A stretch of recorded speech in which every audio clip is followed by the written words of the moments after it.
Good day, ladies and gentlemen. My name is Allon B, and today I will be discussing the Battle of Stalingrad with a few of my good friends.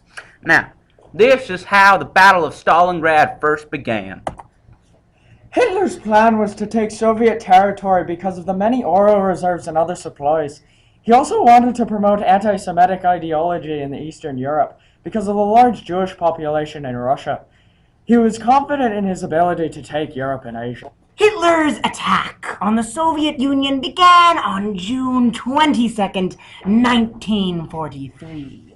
It was called Operation Barbarossa.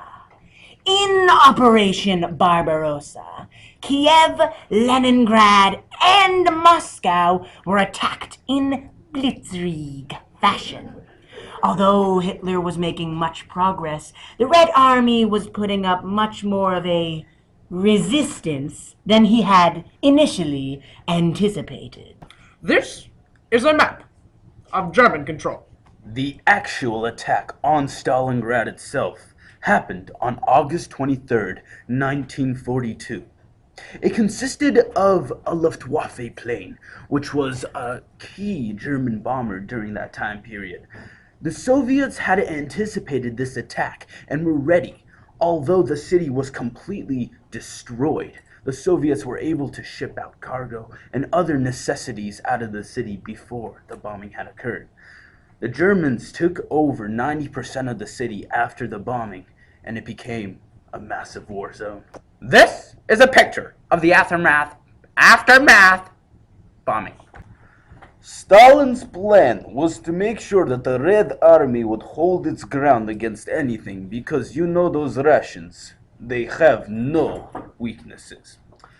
The main point was to make sure that Stalingrad would not fall, since it was a very crucial battle point and also had many important resources. Their plan was to wait until winter, because since the Russians had such wonderful, nice, beautiful fur coats, and the Germans had not anticipated to attack in the winter, they knew that they would win by default. They'd set up a blockade around the city and slowly moved in on Germany every single day. This was called Operation Uranus. The effects of the blockade consisted of German forces which were unable to obtain any supplies. There was no food, no water. They could not survive for long. They had to surrender in order to get out alive.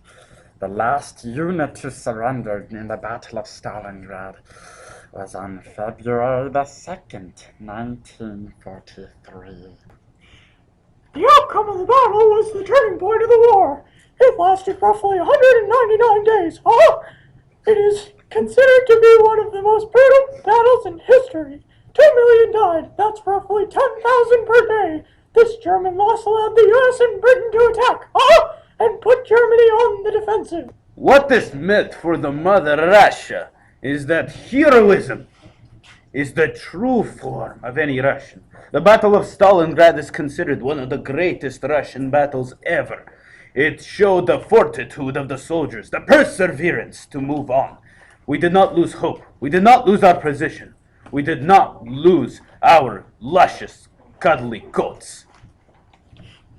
This is the bibliography that no one ever reads. http://www.gjewisvirtualce-ww2-capital STALINGRAD.html.